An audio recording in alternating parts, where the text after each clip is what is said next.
మా బామ్మర్దులు నా పైన కేసుల పైన కేసులు, కేసుల పైన కేసులు, కేసుల పైన కేసులు పెట్టినారు.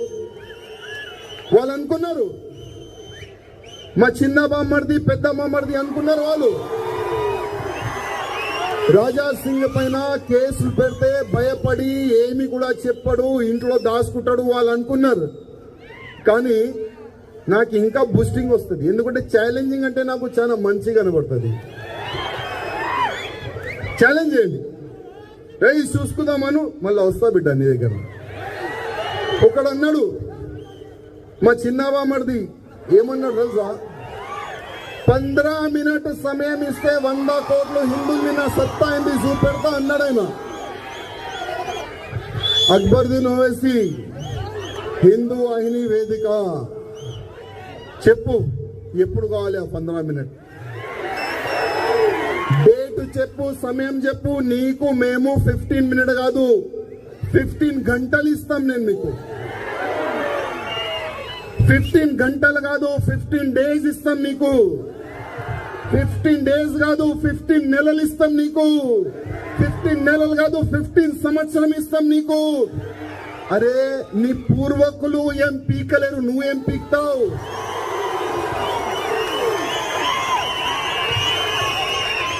అక్బరుద్దీన్ ఓవైసీ, అసదుద్దీన్ ఓవైసీ పూర్వకులు కూడా ఏమి కూడా పీకలేరు. ఇవాళ నువ్వేం పీక్తావురా? 15 మినిట్ నీకు సమయం కావాలా? 15 మినిట్ ప్రతి ఒక్క సభలో ఈ డైలాగ్ కొడుతుండు, 15 మినిట్. అబ్బే నీలో దమ్ముంటే ఒక 5 నిమిషాలు ఛాలెంజ్. గతంలో కూడా అన్నా, ఇప్పుడు కూడా అంటున్నా, నీ సెక్యూరిటీ ఇడిసేసాయి, మా సెక్యూరిటీ కూడా నేను ఇడిసేస్తా. ప్లేస్ నువ్వు డిసైడ్ చేయి. నీ అడ్డాకి రావాలా, నీ గడ్డాకి రావాలా, నీ ఇంట్లో రావాలా, చెప్పు ఎక్కడ రావాలి? 5 నిమిషాలు ఛాలెంజ్.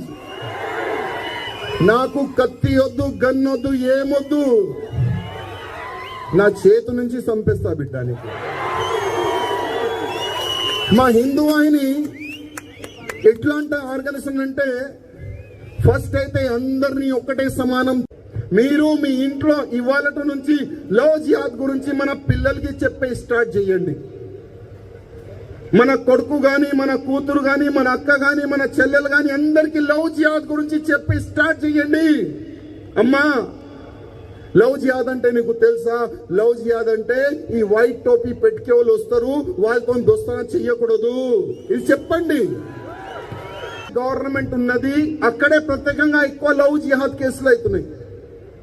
కొన్ని దినాల ముందు ఉత్తరప్రదేశ్ లో జిమ్ జిహాద్ జరిగింది. ఏ జిహాదు? జిమ్ లో ఇప్పుడు మన అమ్మాయిలు పోతుంది ఫిట్నెస్ గురించి. పోండి, మంచిదే, కానీ ఆ ఫిట్నెస్ ట్రైనర్ ఎవరు ఒక్కసారి చూసుకోండి అమ్మా. ఆ ట్రైనింగ్ ఇచ్చేవాడు ఎవరు ఒక్కసారి చూసుకోండి.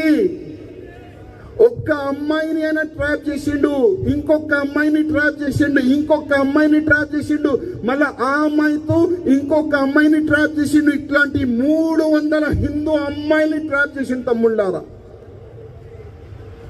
ట్రాప్ చేసిన తర్వాత, మానభంగం చేసిన తర్వాత వీడియోగ్రాఫింగ్ చేసిండు, ఫోటోలు తీసుకుంటూ, మళ్ళా బ్లాక్ మెయిలింగ్. ఎక్కడ? ఉత్తరప్రదేశ్ లో. ఉత్తరప్రదేశ్ ఇవాళ ఏంది, అక్కడ వస్తుంది కదా. ఈ ల్యాండ్ గ్రాఫర్ గానీ, రోడ్ని గానీ ఎన్కౌంటర్ చేసినారు ఎక్కడంటే ఉత్తరప్రదేశ్ పేరు వస్తుంది కదా. కానీ అక్కడ యోగి ఆదిత్యనాథ్ గారు అంత స్ట్రిక్ట్ గా ఉన్న తర్వాత కూడా అదే స్టేట్ లో లవ్ జిహాద్ జరుగుతుందంటే వీళ్ళకి భయం, సావు భయం లేదు, జైలు భయం లేదు, పోలీసుల భయం లేదు. వీళ్ళకి భయం పుట్టాలంటే హిందూ కార్యకర్తలు ఇప్పుడు మీరే లేవాలి, ఇప్పుడు మీరే లేవాలి. హిందూ కార్యకర్త, ప్రతి ఒక్క కార్యకర్త ఎక్కడైనా మా హిందూ అమ్మాయిని కన్వర్ట్ చేయడానికి ఎవరైనా ప్రయత్నం చేస్తే, లవ్ జిహాద్ చేయడానికి ప్రయత్నం చేస్తే, ఆయన భాషలోనే ఆయనకి జవాబిచ్చే ఆ విధంగా హిందువులు తయారు కావాలి. ఎందుకంటే ఇక్కడున్న గవర్నమెంట్ పైన మీరు విశ్వాసం పెట్టకండి. ఇక్కడున్న నేతలపైన విశ్వాసం పెట్టకండి.